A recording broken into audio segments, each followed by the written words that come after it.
Pues volvemos a coincidir en otro espacio, pues en la casa, ¿no? En casa. Ya hace algún tiempo estuve por acá, afortunadamente, y bueno, pues creo que nos logramos conocer. Estando en Puebla, pues también coincidimos también con otras colegas por distintas razones. Y bueno, la plática que yo voy a compartirles el día de hoy tiene mucha relación, creo que con lo que comentaba Carlos Sola, porque pues soy totonaco, crecí aquí en la Ciudad de México. Coincidentemente, pues allá en la parte de Veracruz yo nací, pero pues chilango también por adopción, ¿verdad? Y entonces eso también nos hace tener cierta dinámica, cierta experiencia, pues lo que han llamado también los indígenas urbanos, ¿verdad? Gente que, bueno, pues nacimos en algún pueblo, pero por distintas razones nos trajeron a vivir, ¿no? A la ciudad. Y bueno, esa es la experiencia, por un lado. Y por otro, pues yo digo azares también de la vida, pues llegué a la docencia, he ido también acercándome, pues desde mi formación en sociología, con la educación y con los pueblos. Y ese ha sido pues el interés inicial y actual. Y lo que yo vengo a comentarles es pues una parte de esa experiencia como docente. Precisamente por eso nombré a esta presentación pues la mirada docente en la formación en la licenciatura en Lengua y Cultura, que es una de las distintas carreras que se imparten allá en el norte de Puebla. A partir de esa experiencia que tuve colaborando en la institución, pues es lo que yo quisiera compartirles pues esta tarde. Siguiente, por favor.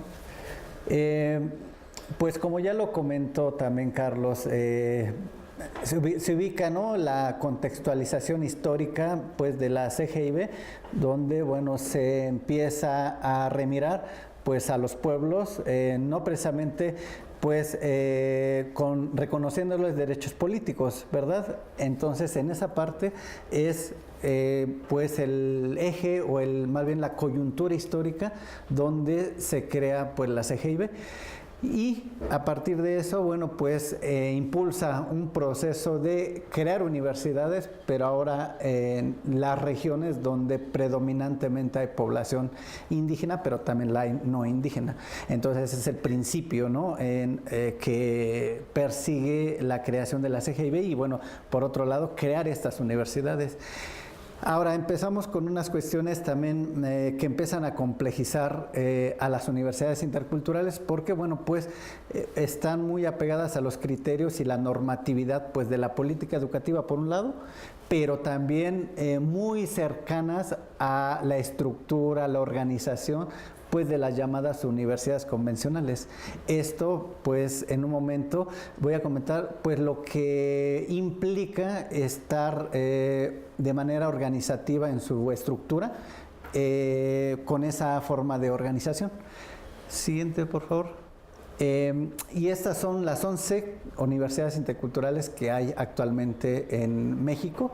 Acá pues no se contemplan otro tipo de clasificación de instituciones de educación superior que también atienden a población indígena o incluso que son denominadas pues creadas desde abajo, ¿verdad? Hay una serie diferente de instituciones de educación superior, pero aquí, bueno, nada más las que, bueno, comentamos son las que impulsó la CGIB. Y en especial, bueno, pues me centro en la Intercultural de Puebla, que está, como ya lo han comentado, en la parte norte de Puebla, en colindancia con Veracruz, que es la región, pues, totonaca. Siguiente, por favor. Haciendo también un rastreo de, un tanto a nivel latinoamericano, ¿cuáles son los estudios que ha habido para ir conociendo este campo? Bueno, pues los que ya han tenido más la mirada centrada en este tipo de instituciones, pues ubican que es un campo pues que está en desarrollo, sobre todo porque, bueno, en algunas partes de Latinoamérica, pues más temprano, otras un poco después, pues tienen experiencias de universidades que están enfocadas ahora ya a pues las poblaciones indígenas o carreras enfocadas a ese tipo de población, ¿verdad? Y por otro lado también hay pues también ya iniciales trabajos que hablan pues ya nada más de universidades propiamente a nivel de México, ¿no? Y centrando precisamente la mirada en las universidades interculturales, especialmente pues las impulsadas desde la CGIB y bueno, también las otras, ¿no?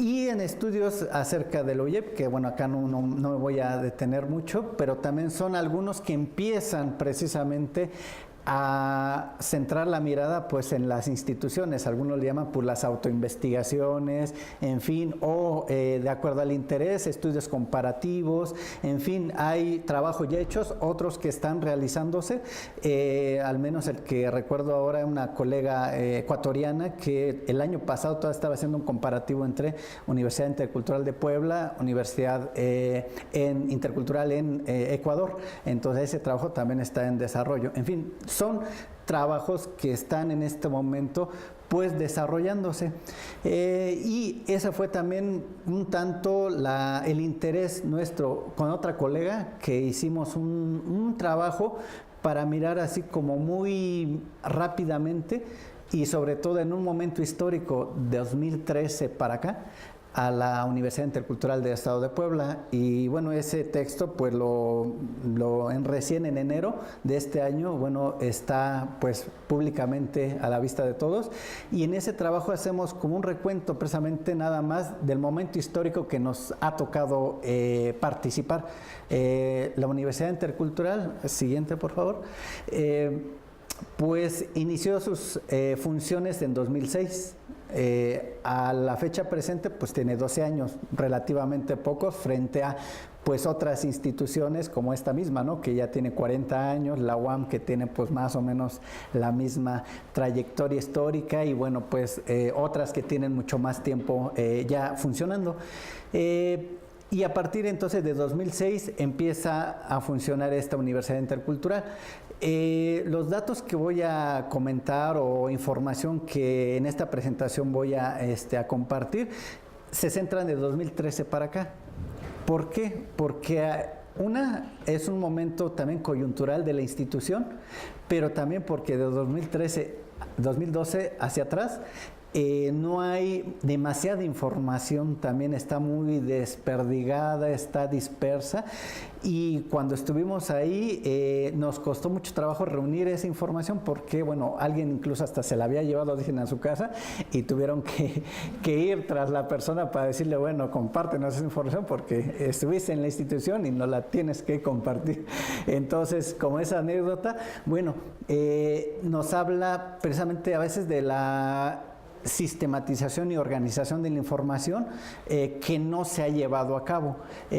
Por eso, en este caso, hablaré pues de algunos datos de 2013 y en otros precisaré que son de tal o cual año, pero enfáticamente de 2013 hacia el presente.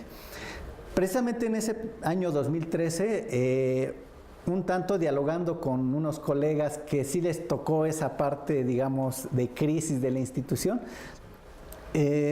nos comentan que a partir de ese momento pues llega una nueva administración y esa nueva administración reorienta el trabajo, la dinámica de la institución y esa reorientación pues todavía en la actualidad está presente. Entonces estamos hablando aproximadamente de 5 años que esa reorientación de la Universidad Intercultural del Estado de Puebla ha estado operando. Y enseguida, bueno, les voy a ir comentando pues esos aspectos, cómo ha ido precisamente funcionando. En la que sigue. Ahora, en la Universidad Intercultural, pues solamente inició operando con 2 programas educativos, Desarrollo Sustentable y Lengua y Cultura. De manera gradual se fueron aperturando otros programas educativos precisamente para ir como teniendo más población atendida y obviamente mayor matrícula, en fin, lo que implica pues los indicadores, ¿verdad? Sabemos de las instituciones de educación superior. Después se creó turismo alternativo, después se creó ingeniería forestal comunitaria, después, y esa parte ya me tocó experimentar, ver cómo iniciaba la licenciatura en Derecho con enfoque intercultural y la licenciatura en Enfermería, también como con esa tendencia. Actualmente entonces son 5 licenciaturas y una ingeniería. Y ha estado operando desde 2006 a este año, y sobre todo, bueno, pues la licenciatura en lengua y cultura, ¿no? Que es donde más voy a centrar la atención, porque, bueno, es donde tuve mayor participación. Si bien tuve participación en otros programas, pero de manera predominante, pues en esta licenciatura. A partir de ese año 2013, entonces se empieza a plantear otra estrategia, sobre todo para captar estudiantes, sobre todo también para abrir el abanico de posibilidades. Ahora, acá, como mencionaban en la presentación anterior, la diferencia con las universidades interculturales es que efectivamente su oferta educativa pues está obviamente muy acotada. Si hay estudiantes que quieren estudiar pues tal vez odontología, quieran estudiar alguna ingeniería, pues obviamente esa no es una opción que ellos piensen, ¿verdad?, en poder cursarla. ¿Y eso qué implicaciones tiene para los jóvenes? Porque, bueno, son la población que se atiende, jóvenes bachilleres que se incorporan a estudiar una licenciatura. Y entonces, en ese sentido, pues, son jóvenes que o una de dos, o no tuvieron otra opción donde estudiar, regularmente pues le apuestan a la UAP, ¿no?, que es la universidad a nivel de Estado de Puebla, pues obviamente con mayor trayectoria en términos históricos, tiene más años operando y tiene pues una presencia. Y pues tal vez las más lejanas, en Veracruz, la Universidad Veracruzana, ¿verdad? Es la otra opción tal vez pues relativamente cercana. Y entonces, pues a veces es una segunda opción o incluso una tercera opción.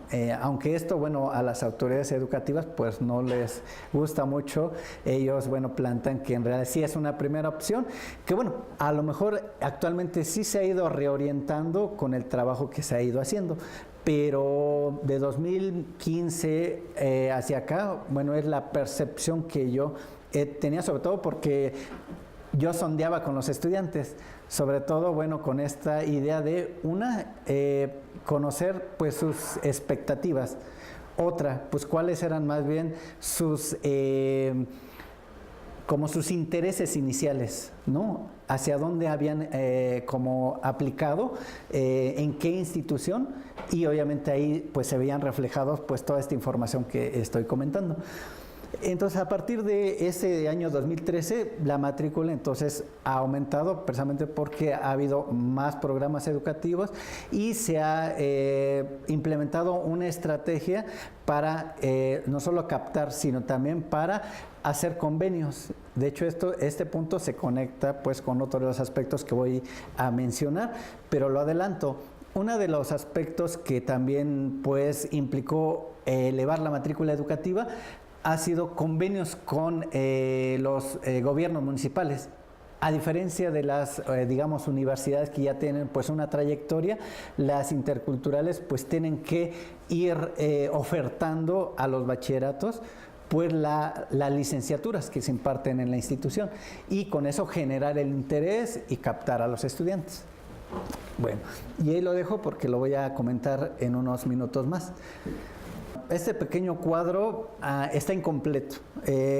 Son datos que pues me di a la tarea de rastrear, pero por esto que comentaba hace unos minutos, la dispersión de información, aunque es una institución pequeña, parece increíble que, bueno, no haya un registro de pues la matrícula histórica que ha ido teniendo toda la universidad, y en concreto este es de lengua y cultura. Al ser una de las licenciaturas que inició en la UIEP y en todo el sistema de universidades interculturales, es de las primeras que se empezó a impulsar y a trabajar. Y entonces lo que sí puedo como con mayor certeza comentar es que de 2013 hacia el presente los datos tienen mayor claridad, sobre todo porque a mí me tocó también conocer esas cifras para otras actividades, y eso, bueno, pues nos habla un poco de, al menos de la generación 2012-16 hacia por lo menos la última 2018-2022, la actual que está iniciando actividades. pues hay un número más o menos que se ha elevado la matrícula, aunque obviamente en 2013 pues hubo también esa crisis y especialmente, por ejemplo, nada más como dato, en 2012-2016, pues cuando a mí me tocó incorporarme a la institución, de una generación había pues 2 estudiantes, entonces de hecho estaba por desaparecer no solamente la licenciatura, sino también la misma institución. Esa fue una de las crisis en ese momento. Y bueno, ¿qué es lo que pues no solamente un servidor, sino otros colegas vimos que pues sí tenía como de aprendizajes esta experiencia de Universidad Intercultural, tomando en cuenta, bueno, que son lo que le llaman pues universidades impulsadas desde arriba, es decir, como una política del Estado y que, bueno, pues obviamente se manejan con una normatividad pues apegada precisamente a la política educativa, en fin, universitaria, nacional, pero también internacional. ¿Qué es lo que logramos identificar como aprendizajes de esta experiencia de universidad intercultural pensada para pueblos indígenas, pero impulsada por el Estado, que obviamente hay que tener presente esa particularidad? Muchos de los estudiantes de lengua y cultura se dieron cuenta de esa, ¿cómo podemos decirlo?, esa pertenencia, ¿no? Primero asumirse como parte de ese pueblo, porque ahí, bueno, predomina el pueblo totonaco, pero también hay nahuas, hay en los últimos años, pues, otomíes, hay también pueblos mixtecos, en fin, toda la gama de población existente en Puebla. En los últimos años esa fue una de las estrategias, empezar a extender lo que se le llama la difusión a todo el estado para lograr captar más allá de la región inmediata e incluso de otros estados, porque también llegan jóvenes de Veracruz, ¿no?, que esa es la otra población como mayor que se interesa y por la cercanía, obviamente. En ese sentido, los aprendizajes pues se ha ido de manera gradual pues posicionando como una de las licenciaturas de referencia en esta Universidad Intercultural, especialmente por una razón. Varios de los egresadas pues se insertan en el ámbito educativo, desde nivel básico, secundaria, bachillerato, universidad. Entonces, ese es uno de los campos laborales, ¿verdad?, donde pues se insertan estos jóvenes, estas jóvenes. Eso también pues además de las pedagógicas y además de las normales, por ejemplo, pues también las interculturales están como formando a estos jóvenes y que se están insertando en la educación bilingüe, ¿verdad? Gradualmente también dentro de estos logros pues se han logrado involucrar a estudiantes en la vida académica universitaria. Pues como a muchos nos pasa, pues primero visualizar una licenciatura pues no está dentro de nuestro horizonte como más inmediato.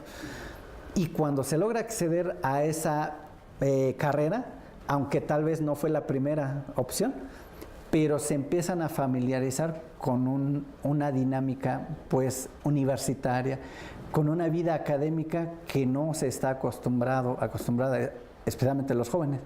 Entonces eso es también un aspecto novedoso para ellos. Y esta parte precisamente les empieza a generar, pues, por un lado confusión, pero por otro lado cuando logran también entender esta dinámica universitaria, se la van apropiando en pues diferentes, pues yo digo diferentes niveles de diferentes formas. Y este crecimiento de la matrícula, que es otro aspecto en estas 2 últimas generaciones, pues también ha posicionado a esta licenciatura pues como una de las principales, además de tener pues mayor antigüedad. Y viene la otra parte, que ya es pues centrando la mirada, o ya es la mirada docente, precisamente de alguien que pues siendo totonaco, creció en la Ciudad de México, se formó en una universidad convencional, estudié en la UAM y obviamente cuando yo estudié pues no había nada, o iniciaba todo este proceso las políticas de reafirmación, ¿no? Y en fin, todo este apoyo incluso de becas para jóvenes que se reconocían como indígenas, en fin. Y esta parte, pues desde esta mirada docente, pues de alguien que pues se asume como totonaco, que creció en la Ciudad de México y que ahora regresa formado a una universidad intercultural a impartir docencia, bueno, desde esa mirada es que voy a comentar los siguientes puntos. Siguiente, por favor. En este esquema contemplo los cuatro, pues las funciones, ¿no?, que regularmente nos solicita, ¿no?, la función docente a nivel universitario, ¿no? Desde la docencia, la investigación, difusión y gestión, y el recuadro superior derecho, ¿no?, la vinculación comunitaria, que ese es uno de los ejes, pues distinto de las universidades llamadas convencionales y que es uno de los aspectos pues innovadores o distintos de las universidades interculturales. Y me voy a detener en cada uno de estos cuatro aspectos porque están pues de algún modo interrelacionados. Aquí, la docencia. Aquí viene uno de los asuntos iniciales problemáticos. Yo me preguntaba, bueno, yo me formé en la UAM, estudié sociología, ¿verdad? Y después uno hace un posgrado. Ahora llego a una universidad intercultural con un modelo pedagógico, normativo, intercultural. Pero no solamente llego yo, llegan agrónomos, llegan biólogos, llegan turistólogos, llegan, en fin, abogados, enfermeras, médicos. Y nos formamos en la UNAM, en el Politécnico, en Chapingo, en donde sea, y vamos a formar a estudiantes interculturales en un modelo de universidad intercultural en donde como docente no fuimos formados, ¿verdad? Primer asunto problemático. Y entonces ese es uno de los aspectos que precisamente después pues, se va a plantear como un reto. Por un lado. Por otro lado, bueno, ahora sí como dicen, nos avientan al ruedo o nos aventamos al ruedo sin conocer también el modelo. Llega el médico, llega el biólogo y bueno, pues a dar docencia, ¿no? Como lo hemos hecho en otros lados seguramente. No sé si bien o mal, pero lo hemos hecho. Y bueno, pues nos aventamos al ruedo a ser docentes en una universidad intercultural con un enfoque pedagógico intercultural. Y viene entonces el asunto de pues, las políticas o cómo los requerimientos institucionales universitarios, ¿verdad? Hay que hacer trabajo colegiado, trabajo académico.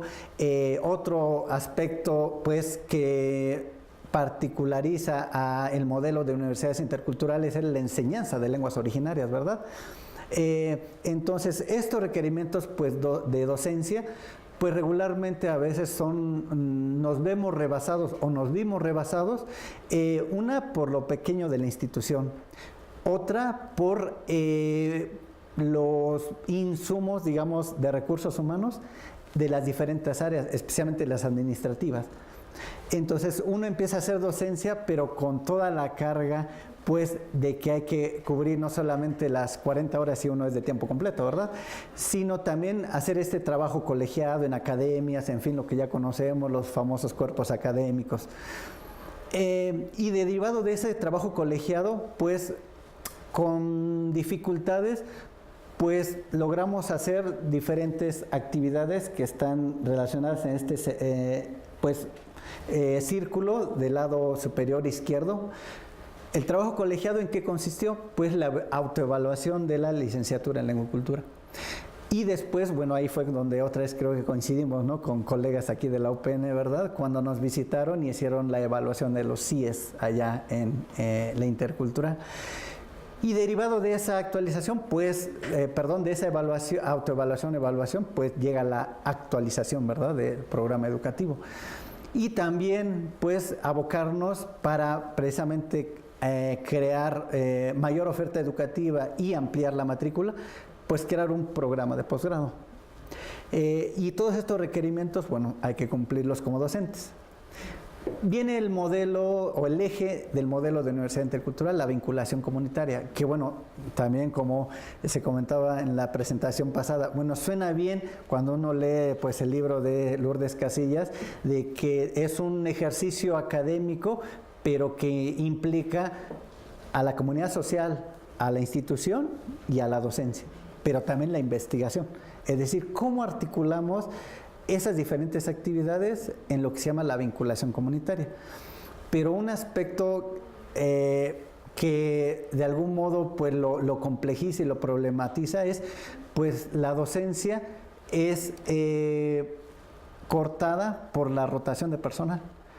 Es decir, docentes que pues estamos 1, 2, 3, 4, 5 años tal vez, pero cuando hay una renovación de planta docente es como volver a empezar no solamente la docencia, no solamente las investigaciones, sino también la vinculación comunitaria.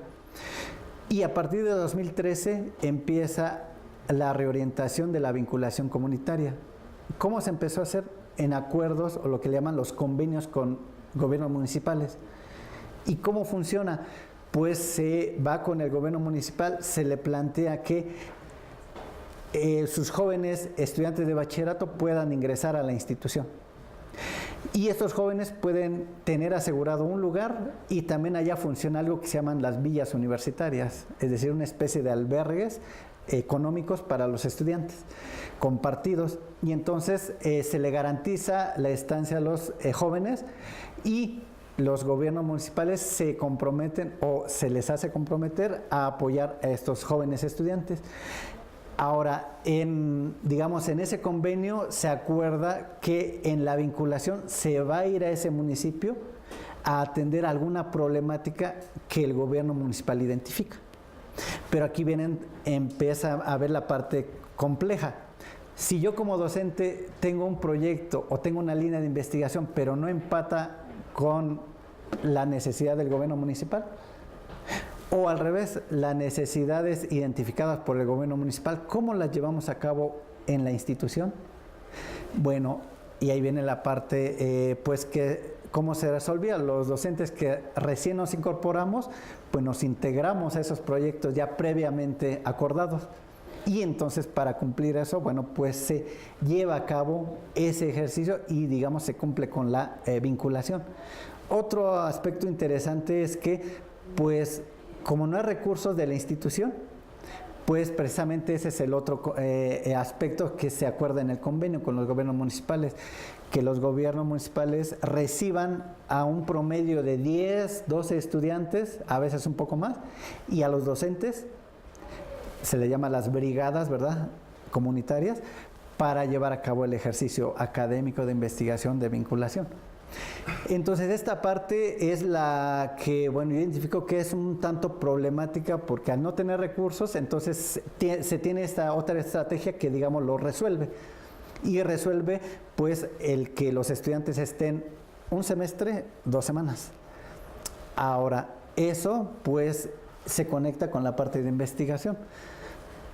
¿Cómo vamos a hacer un trabajo de investigación de manera tan escolarizada? Y de hecho, esa era también la observación que hacíamos y después la crítica también que hacíamos a las autoridades de, pues, ir 2 semanas a vinculación. Bueno, cuando bien nos iba, porque cuando no, pues se iban 2 o 3 días, o se van 2 o 3 días, ¿verdad? No era tan funcional, de pronto, ¿no? Había ya un convenio previamente establecido, pero ¿cómo se iba a cubrir? Bueno, pues el docente, la docente que se incorpora, bueno, pues va a atender ya ese convenio previamente establecido y bueno, pues bien que mal, pues uno ya hace ese trabajo de vinculación comunitaria. Y muy de acuerdo con esta observación que planteaba Carlos Sola, efectivamente, varios de nosotros decíamos, pero muchas de las cosas no las podemos enseñar en aula. Tampoco las puedo enseñar yo. Necesitamos ir precisamente a donde se está dando ese proceso de enseñanza para que ahí se aprenda y la enseñe quien la mejor sabe hacer. Tal vez el artesano, tal vez la partera, tal vez el otro, ahora sí, conocedor, mejor que uno, de esos procesos.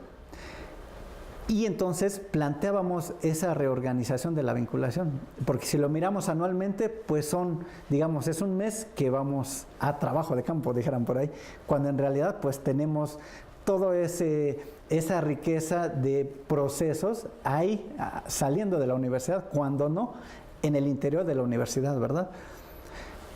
Ese aspecto de la docencia de vinculación en relación con la investigación, ¿cómo la llevamos a cabo?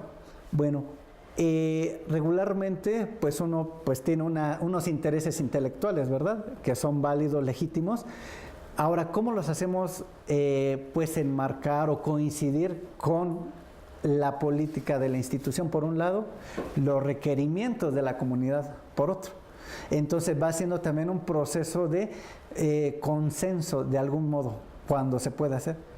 Cuando no, bueno, ya hay convenios incluso de instituciones con la universidad. A manera de ejemplo, esta cuestión de la traducción, como son estudiantes, pues la mayoría bilingües, hablan la lengua, pero no todos la escriben, y entonces se hacían convenios la institución con, por ejemplo, INALI, para hacer traducciones.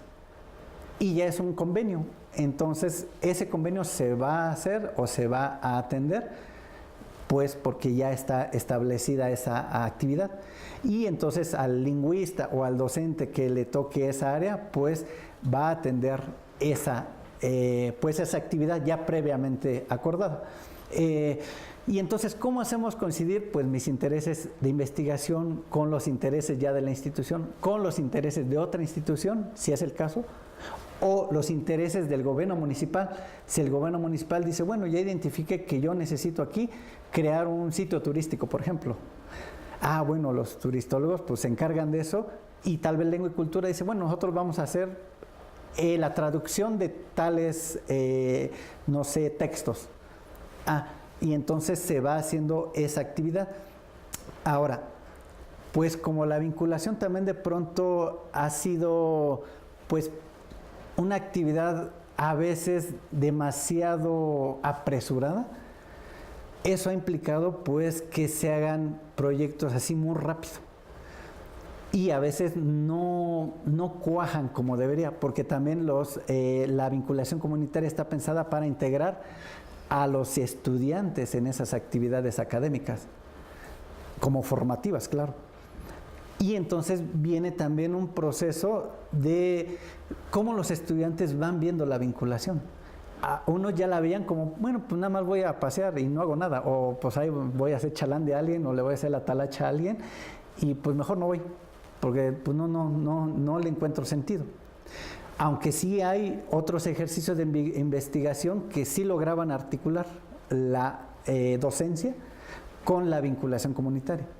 Es decir, llevamos estudiantes, pero esos estudiantes tienen que ver, por ejemplo, una parte metodológica, y ya los involucramos en esa actividad. O ya ven cosas prácticas y entonces ya articulamos la teoría con tal vez algunas actividades ya en la vinculación con las comunidades. Y entonces va complejizándose el proceso precisamente de la vinculación. Y articularla con la investigación, pues como no hay recursos directamente de la institución, como en muchas instituciones, pues ¿quién financia esas actividades? Pues regularmente PRODEP, por un lado. Bueno, siempre y cuando se tenga grado de doctorado, ¿verdad? Si se tiene grado de maestría, pues uno ya chafeó, porque pues nada más uno pues puede hacer esa vinculación, pero ¿cómo me financian esa actividad? Bueno, ¿quién la financia? Pues el gobierno municipal, porque ya hubo un acuerdo. Y si no hay un convenio, yo quiero ir a Cuetzalan, y eso es real, el gobierno de Cuetzalan, el gobierno municipal, no ha firmado acuerdos con la UIEP. Pero sabemos que Cuetzalan es una región, o bueno, un municipio, pero enclavada en una región, no solamente turística, sino también por la actividad organizativa, por ejemplo, de la Tocepan. Y entonces no había esa articulación, y entonces decían, bueno, yo quiero hacer mi vinculación, que es un proyecto en Cuetzalan. No, pero no hay convenio. Bueno, pero ¿puedo ir? No, porque no hay convenio. Entonces, con propios recursos se tendría que atender esa actividad. Entonces, no sé si me explico con las complicaciones que de pronto hay o las ventajas que hay. La firma de convenios para hacer el trabajo en la vinculación con ciertos municipios, o si no lo hay, pues no hacer esa actividad o hacerla, pero con recursos prácticamente del docente, ¿no? Pero pues llevar a 10 muchachos durante 2 semanas, pues no es algo fácil, por un lado. Después, ¿qué actividades académicas vamos a pedirles que ellos vayan haciendo? Entonces, eso, a eso me refiero con que pues se complejiza y se complica de pronto esta actividad académica. Cuando sí se logra entonces tener ese financiamiento, PRODEP o incluso CONACYT, pues claro que sí hay de algún modo ciertos apoyos y que sí permiten hacer pues ejercicios de investigación articuladas con la vinculación y articuladas con contenidos de algunas asignaturas de la docencia. Entonces, este panorama es un tanto lo que de pronto pasa.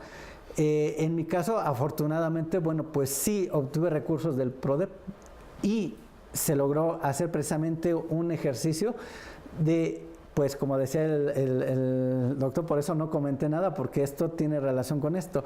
Hicimos ejercicios también de conocer cómo se curaba la gente ahí. Además de ir al hospital integral, ¿no? Que ahí en Huehuetla está el hospital integral, también hay uno en Cuetzalan, el llamado hospital integral, donde está el módulo de medicina tradicional y está el hospital, digamos, convencional, en donde se encausa, pues los totonacos van y se atienden en estas, pues clínicas, podríamos decirlo, porque los atienden pues gente totonaca con sus referentes culturales y les dan una atención médica.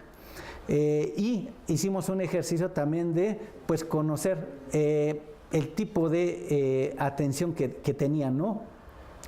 Lo que nos faltó, y eso bueno pues ya no nos dio tiempo, precisamente dar ese siguiente paso. Como usted decía, ¿qué sustancias activas hacen que tenga efectividad esa planta y no otra? O la conjunción de varias y no otras. En fin, ese proyecto fue financiado y bueno, pudimos hacer las actividades, pero también nosotros no las hicimos nada más en la vinculación, las hicimos de manera gradual a lo largo de los cursos, pero también llamamos o invitamos precisamente a la gente que conocedora, las parteras sobre todo, los curanderos, y precisamente esa era otra de las cuestiones que nosotros planteamos a la Intercultural en su momento, que se tendría que trabajar un proyecto desde la Universidad Intercultural para atender la necesidad que coincide con ese comentario que se hacía en la presentación pasada. ¿A quiénes se les va a, digamos, incorporar a esas actividades curativas si la gente pues ya es mayor de edad? Obviamente a los jóvenes. Y algunos lo estaban haciendo, pero digamos por sus propios medios. Entonces, pues yo planteaba eso. ¿Cómo la institución, derivada de esa necesidad, pues puede crear un proyecto? De hecho, se tenía pensado hacer, ¿cómo le llamaban? La farmacia viviente. Y entonces yo propuse que los médicos tradicionales estuvieran en esa farmacia viviente. Precisamente porque ellos son los conocedores, más que yo, por ejemplo, ¿no? O más que otros especialistas, los médicos, por ejemplo, ¿no? En enfermería. Entonces, estos recursos son externos y esos recursos sí permiten pues lograr esa actividad en el mejor de los casos. En el peor de los casos, bueno, es casi hacer un proyecto, pues, ¿qué podemos hacer en la comunidad o en el municipio? O estar en constante diálogo también con las autoridades municipales. ¿Cuáles son sus intereses? ¿Cuáles son las necesidades? Y si la capacidad institucional daba para atender esa necesidad. Otro ejemplo, decían algunos campesinos, bueno, necesitamos que estas tierras pues sean productivas. Carrera de desarrollo sustentable. ¿Qué tendríamos que hacer para que esta tierra podamos hacerla producir? Ah, bueno, entonces venía la parte de análisis de suelo, en fin, estudio de factibilidad, y entonces si había la infraestructura y el personal académico, bueno, sí se podía atender esa necesidad. Pero si no la había, bueno, atender otra, y entonces a eso me refiero con el diálogo, el acuerdo o incluso el consenso con estos gobiernos municipales, ¿verdad?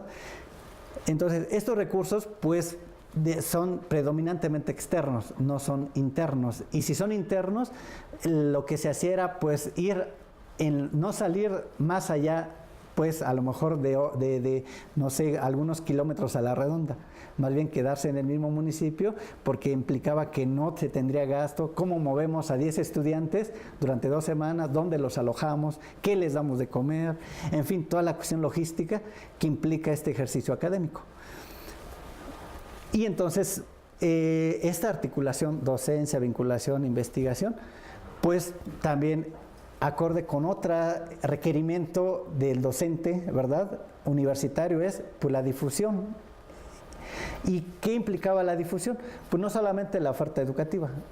Cuando yo me incorporé en 2015, ese fue un problema porque pues ir a una comunidad, pues la más cercana, pues está en el mismo municipio. Pero hay otras que están a 3 horas, a 5 horas, a 8 horas. Entonces, trasladar a un docente, a 2 docentes con un estudiante de cada carrera para pues hacer esta oferta educativa, tiene su grado de dificultad. Pero ¿eso qué implicaba? Pues también interrumpir las sesiones, ¿verdad? Entonces, si yo voy a ir de aquí a 8 horas, pues tengo que irme un día antes, estar en ese día y ocupar un tercer día para volver. Y entonces en una semana, pues yo nada más daba clases 2 días, ¿verdad? Cuando bien me iba. Cuando no, bueno, pues aprovechando que estamos en esa región de 8 horas, pues pasar a una intermedia, ¿verdad? Y pues ya nos echamos toda la semana. Entonces eso implicó los cortes en el desarrollo de los cursos. Estas complicaciones, pues también, pues los estudiantes las percibían y las, digamos, reclamaban en algún momento, ¿verdad? Pues empezar a tener los cursos más regulares implicó desde 2016 cambiar la estrategia. ¿Y cuál fue ahora la nueva forma? Ahora llevar a los estudiantes de bachillerato a la institución. Eso para atender pues la desatención en los cursos, también para que los estudiantes, los que también iban a la difusión, pues no descuidaran también sus cursos, porque los que se quedaban, pues ellos, si el profesor también se quedaba, bueno, pues atendían los cursos de manera normal. Pero si no, bueno, pues aunque ellos no fueran a vinculación, pero si no estaba su profesor o profesora, pues no tenían los cursos, ¿verdad? En fin, una serie de situaciones que implica la difusión, en este caso, de la oferta educativa. Otro aspecto que también ha pues complicado el asunto de la docencia es la gestión. Es decir, además de esas 3 actividades, docencia, vinculación, investigación, había que hacer también gestión, ¿verdad? Y entonces alguna de las famosas comisiones, ¿verdad? Como pues a todos estamos acostumbrados a alguna actividad. Si es académica, bueno, pues ya más o menos la hacemos en colectivo. Por ejemplo, si es actividad de gestionar actividades de un cuerpo académico, bueno, se pueden solventar. Pero si son gestiones, por ejemplo, ir y tener pues una reunión con alguna autoridad, y si uno está a cargo de ese tema o de esa temática, pues habría que ir también con las autoridades educativas a atender esa gestión, ¿verdad? Entonces, planteo este panorama complejo en el sentido de que en la licenciatura en Lengua y Cultura, pues se ha dado este proceso. Y este proceso ha implicado pues varios resultados, ¿no? En la docencia, pues esta rotación muy fuerte de los docentes. Nos comentan que antes de 2013, pues casi cada semestre había renovación de planta académica en su totalidad. Entonces eso pues no es bueno para un programa educativo ni para pues las cuestiones administrativas. Cuando a mí me tocó llegar en 2015, como que se ha prolongado un poco más la estancia de los profesores, ¿verdad? Y las profesoras, porque la contratación ya fue anual. Pero eso también tiene implicaciones pues, en la vinculación. Incluso nos comentaban ahí anécdotas de profesores que, bueno, pues iban a la vinculación, pero dejaban a los estudiantes y los profesores se regresaban, ¿verdad? Pues a sus casas a veces o a otras actividades. Y entonces la vinculación no se lograba concretar. Cuando ya se hacen los contratos anuales, bueno, empieza un poco a mejorar. aunque no se ha resuelto del todo, bueno, esta parte. Y con esto pues voy cerrando en esta mirada de la docencia en la formación en lengua y cultura, la enseñanza de lenguas originarias. La enseñanza de lenguas originarias es otro de los ejes claves de la universidad, del modelo de universidad intercultural, que obviamente pues aunque se fomentó, ¿no?, esta modalidad de educación bilingüe, en fin, bueno, ya sabemos cómo fue, ¿no?, toda esta historia de la educación bilingüe o después intercultural bilingüe, en fin, todo este asunto. A nivel universitario, el modelo de universidad intercultural lo que busca entonces es precisamente ese fortalecimiento no solamente identitario, sino lingüístico. Ahora viene el asunto precisamente en relación con la docencia. Si el docente es lingüista, pero no fue formado para manejar metodologías de enseñanza de lenguas originarias, viene un asunto problemático, ¿verdad? Porque puedo ser conocedor de esa área disciplinaria, pero no de formar con una metodología a los hablantes de las lenguas, ¿verdad? Y a partir, y eso nos lo comentaban también colegas, que desde 2013, 2014, se empieza a plantear otra modalidad, empieza a separarse a los hablantes y a los no hablantes, para empezar a enseñarles en un nivel, como bueno, se nos enseña, ¿no?, inglés, o bueno, que ni aprendimos a veces ni eso, en nivel inicial, básico, intermedio o avanzado, como en otras lenguas, ¿verdad? Y entonces esto no es todavía algo totalmente cuajado, está en proceso de desarrollo. Pero lo que ha complicado precisamente es esa rotación de personal. Llegan unos y bueno, si más o menos ubican esa necesidad, pues la llevan a cabo.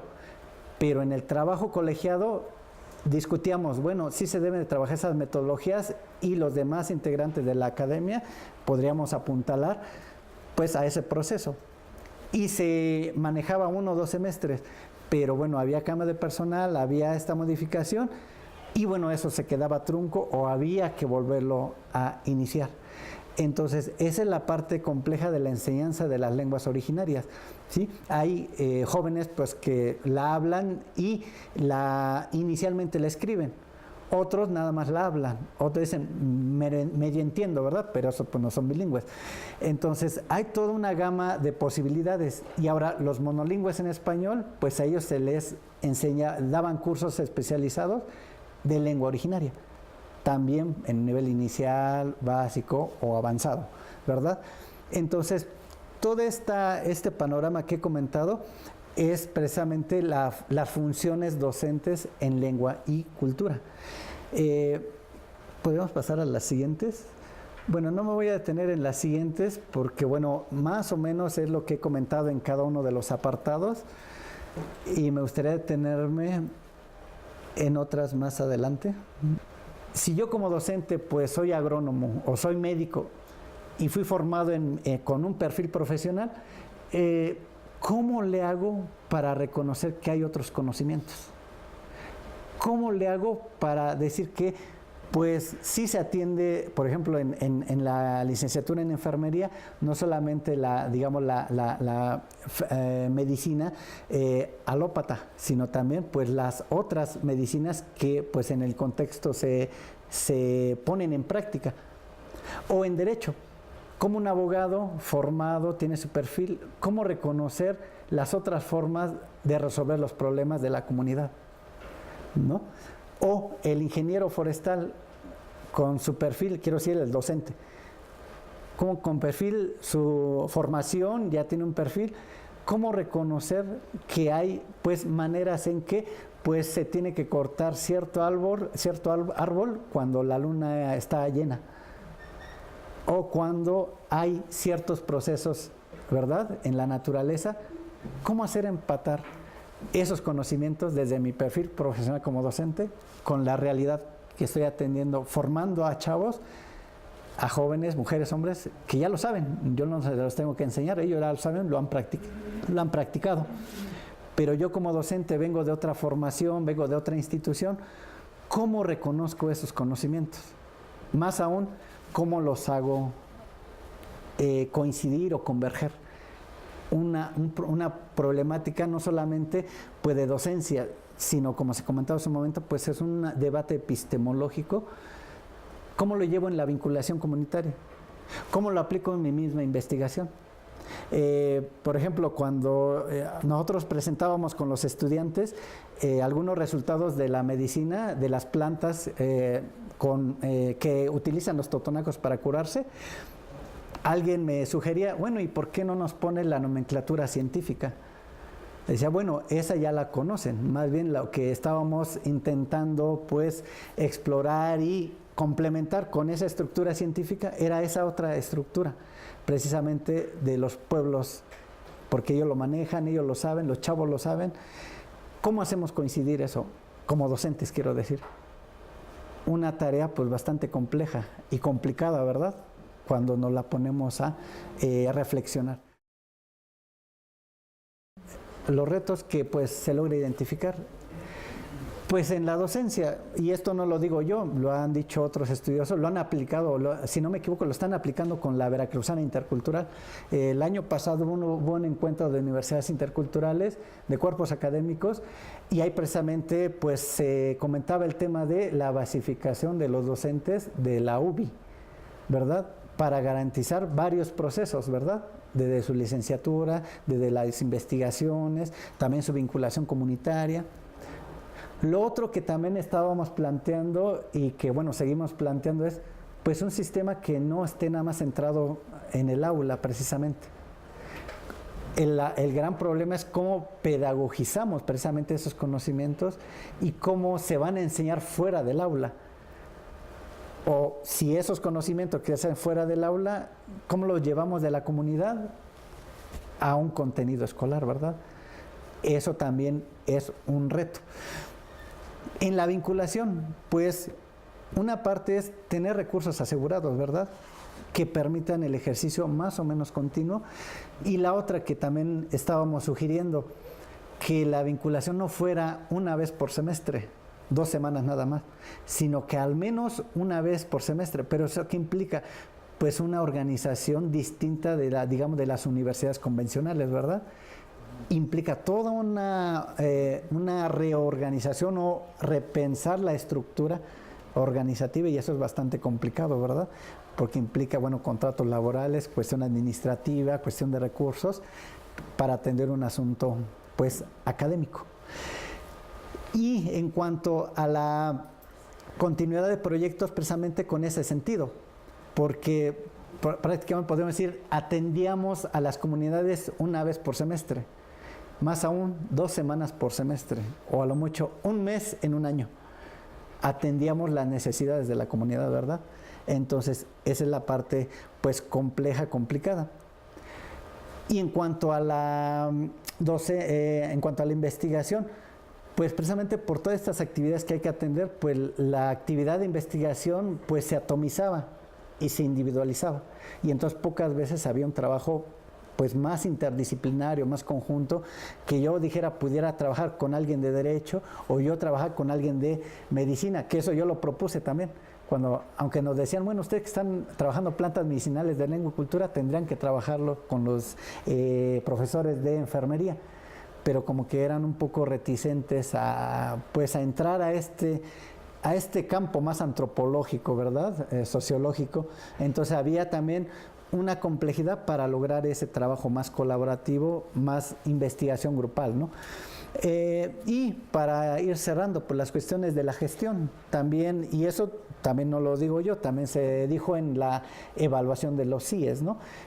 Dosificar, ¿no?, también estas actividades de docencia, gestión, difusión, de tal modo que se lograra atender pues todas estas actividades. Y como decíamos en Lengua y Cultura, no nos oponemos a hacer estas actividades, simplemente hay que reorganizarlas, dosificarlas y priorizar qué puntos la institución le interesa atender para que pues nosotros contribuyamos a esa atención, ¿verdad? Entonces, pues esa sería como la parte en cuanto a gestión. Y por último, esto pues de los famosos diálogos de saberes, ¿no? ¿Cómo hacemos la relación entre conocimientos distintos, ¿verdad? Desde la formación profesional de un docente con los conocimientos del lugar, de la población, del lugar a donde va a realizar su docencia en una institución de educación superior.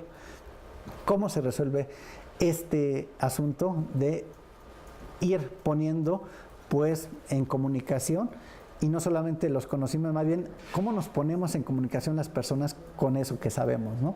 Como docentes en este caso, ¿no? Que es la mirada docente en la licenciatura en Lengua y Cultura.